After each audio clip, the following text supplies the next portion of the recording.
Hello दोस्तों, नमस्कार। आज हम जीवन की सार्थक बातों पर चर्चा करेंगे। 4 बातों को छोड़ो, 4 बातों को अपनाओ।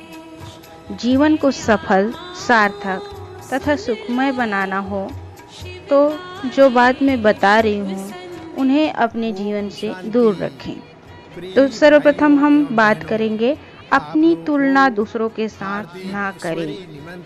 क्या? अपनी तुलना दूसरों के साथ ना करें। No comparison. हम जब अपनी तुलना दूसरों के साथ करते हैं तब 3 प्रकार की मानसिक विकृतियां खड़ी हो जाती हैं। पहला, गुरुता ग्रंथि। दूसरा, लघुता ग्रंथि। तीसरा, ईर्ष्या। गुरुता ग्रंथि वाला व्यक्ति दूसरों से अपने को ज्यादा अच्छा मानता है, जिसके कारण उसमें अनेक प्रकार के अहंकार उत्पन्न होते हैं। अहंकारी व्यक्ति अनेक प्रकार के भय से पीड़ित रहता है। उनमें 3 मुख्य है। वह असफल न हो जाए, कोई उसे अस्वीकार न करे या उसका त्याग न करे और कुछ भी खोना न पड़े। लघुता ग्रंथि वाला व्यक्ति खुद को दूसरों से हीन तथा कम कुशलता वाला समझता है। इस कारण हताशा तथा निराशा से पीड़ित रहता है। उसमें उमंग, उत्साह की कमी होती है। ईर्ष्या उत्पन्न होने का मूल कारण भी दूसरों के साथ की गई अपनी तुलना ही है। दूसरों की प्राप्तियों से ईर्ष्या करने से व्यक्ति नकारात्मकता तथा व्यर्थ विचारों के भंवर से फंस जाता है, या तो दूसरों को गिरा देने की अथवा किसी भी तरह से उससे आगे निकल जाने की पैंतरेबाजी में उसका मन व्यस्त हो जाता है। ईर्ष्या एक आग के समान है, उसमें जलने के सिवाय कुछ हाथ नहीं लगता है। ईर्ष्या से बचने के लिए सदैव स्मृति में रखें कि हम सब इस विश्व नाटक में एक अद्वितीय पाठधारी कलाकार हैं। हम में जिन विविध क्षमताओं का सामंजस्य है, वैसी क्षमताओं का सामंजस्य अन्य किसी व्यक्ति में हो न सकता। प्रत्येक आत्मा का पाठ विशिष्ट है। हम अपने पाठ से संतुष्ट रहें। किसी के साथ दूसरा पॉइंट है, किसी के साथ गलत स्पर्धा ना करें। स्पर्धा स्वस्थ या खेल दिली की भावना से हो तो कुछ लाभकारक हो जाती है, लेकिन स्पर्धा का जो स्वरूप आज हम देख रहे हैं उससे अनेक प्रकार के नुकसान हो रहे हैं। आज स्पर्धा का स्वरूप ज्यादातर गला काट स्पर्धा का, दूसरों को गिरा देने की भावना का, किसी भी तरह से जीतना ही है, इस विचारधारा का हो गया है। ऐसी प्रतियोगिता मानसिक रूप से बहुत नुकसान करती है। यह व्यक्ति को निरंतर दबाव में रखती है, लड़ने की भावना उत्पन्न करती है, दूसरों को नीचा दिखाने के, गिरा देने के या छल कपट के विचार पैदा करती हैं। ऐसी भावना वाली स्पर्धा में प्राप्त हुई जीत के बाद सम्मान के बदले अधिकतर मिथ्या अहंकार उत्पन्न हो जाता है। तनाव तथा व्यग्रता बढ़ती है। हार की परिस्थिति में निराशा तथा हताशा पैदा होती है। आत्महत्या करने तक के किस्से भी बनते हैं। इसलिए ऐसी स्पर्धा से दूर रहें। प्रत्येक मनुष्य की विशेषताओं को देखें और विशेषताओं के अनुसार उसको आगे करें।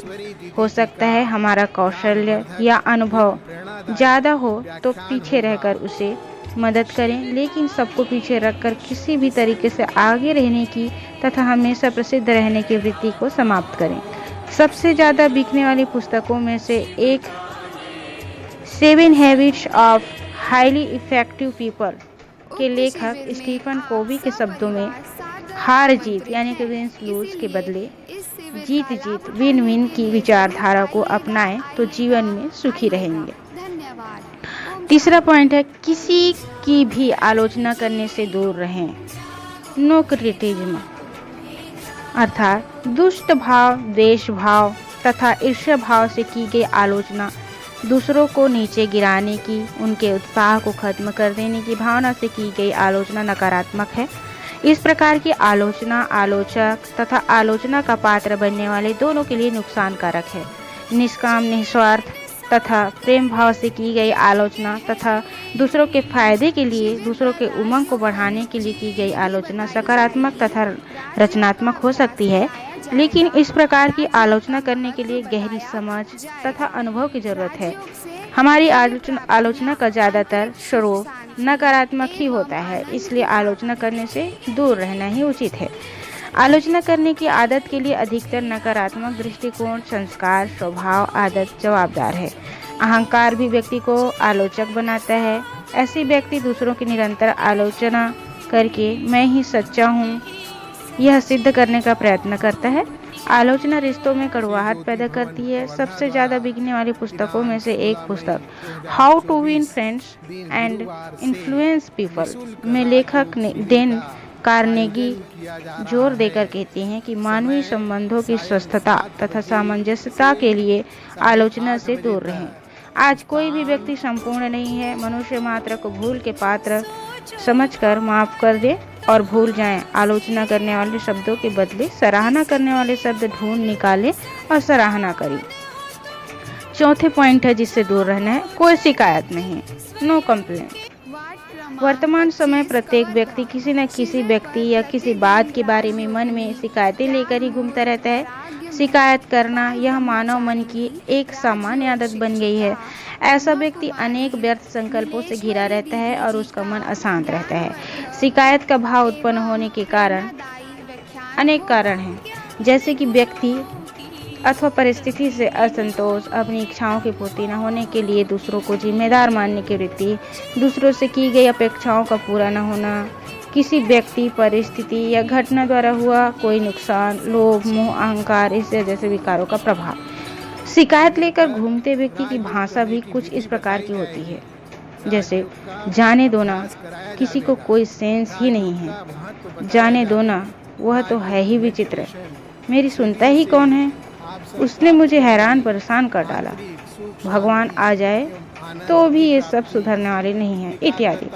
शिकायतों से दूर रहने के लिए आगे दी गई बातों को हम जीवन में अवश्य अपनाएं, जैसे प्रत्येक व्यक्ति, परिस्थिति या घटना के प्रति सकारात्मक दृष्टिकोण, संतुष्टता, सहनशीलता, धैर्य, निर्भयता, सहानुभूति जैसे दिव्य गुणों की धारणा, सबके प्रति समभाव, बंधुत्व भाव और साक्षी भाव, कर्म के सिद्धांत की गहरी समझ।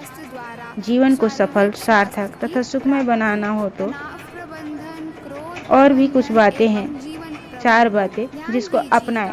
अभी तक हमने देखा कि 4 बातों को छोड़ना है और अब आया है 4 बातों को अपनाना है अच्छी जीवन और सार्थक जीवन, सुखमय जीवन बिताने के लिए।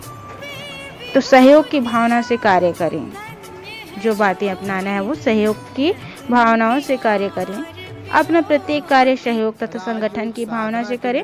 किसी भी कार्य की या योजना की सफलता मजबूत संगठन के बिना संभव नहीं है और कोई भी मजबूत संगठन बिना सहयोग की भावना के संभव नहीं है। यह सिद्धांत अपने छोटे से परिवार से लेकर बड़ी वैश्विक परियोजनाओं तक सबको लागू होता है। भारतीय संस्कृति के मूल में ही सहयोग से सर्वोदय का भाव रहा हुआ है, अर्थात प्रत्येक स्थान पर प्रत्येक के लिए हर समय हर परिस्थिति में हमारी सहयोग की भावना बनी रहनी चाहिए। एक दूसरे के सुख दुख में सहयोगी बनना यह हमारे यहाँ पुण्य का काम माना जाता है। सहयोग की भावना के बारे में कहा जाता है, जितने ज्यादा हाथ उतना ज्यादा अच्छा। जहाँ एकता वहाँ उन्नति। एक अकेला थक जाएगा, मिलकर बोझ उठाना, साथ ही हाथ बढ़ाना। इसलिए आइए हम हमेशा सहयोग की भावना से काम करें। दूसरा पॉइंट है जिसे अपनाना है, प्रत्येक व्यक्ति के प्रति दया या सहानुभूति का भाव रखें। प्रकृति के निर्जीव तत्वों से लेकर समस्त जीव सृष्टि के लिए हम अनुकंपा, सहानुभूति तथा करुणा का शुभ भाव रखें। आज जबकि विश्व में पीड़ितों, शोषितों, दुखियों, गरीबों तथा रोगियों की संख्या दिन प्रतिदिन बढ़ती जा रही है, तब इन भावनाओं का महत्व और भी बढ़ता जा रहा है। अनेक लोग अनेक प्रकार की कठिन परिस्थितियां तथा समस्याओं का सामना कर रहे हैं। ऐसे में हमें संवेदनशील होकर मदद रूप होना चाहिए। इसी में हमारे जीवन की सार्थकता है। कहा जाता है कि दया धर्म का मूल है, पाप मूल अभिमान है। आज मानव इतना स्वकेंद्रित तथा स्वार्थी बन गया है कि उसमें इस प्रकार की भावनाओं का विशेष दर्शन होता ही नहीं है। सहानुभूति की भावना का मूल आधार है समानता का भाव, आत्मीय तथा विश्व बंधुत्व का भाव। तीसरा पॉइंट है सृजनात्मक बने। विश्व में आज इस विषय पर बहुत चर्चा हो रही है। सृजनात्मक अथवा सृजन को अनेक तरीकों से परिभाषित करने का प्रयास भी हो रहा है। अपनी कल्पना शक्ति तथा काबिलियत का उपयोग करके किसी नई चीज, कृति या किसी नई परियोजना का सृजन करना ही सृजनात्मकता है। आध्यात्मिक दृष्टिकोण से इसका अर्थ यह है कि ईश्वर ने प्रत्येक व्यक्ति में कोई न कोई विशेष गुण, शक्ति या कुशलता भरी है।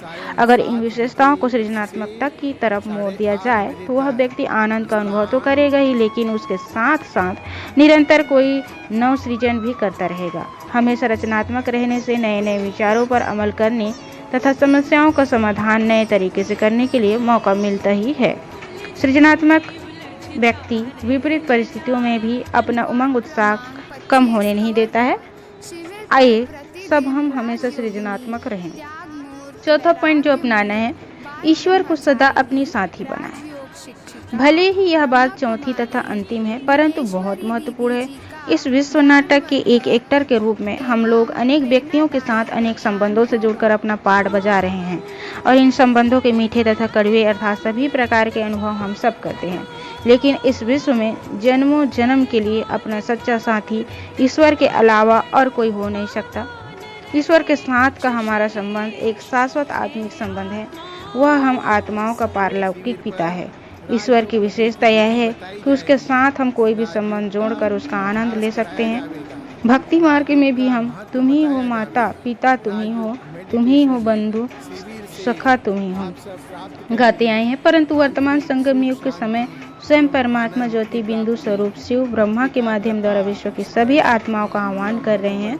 तब उनसे अनेक तरह के संबंध अनुभव करना सरल हो जाता है। ईश्वर को सदा के लिए साथी बनाने में ही हम सबका कल्याण है।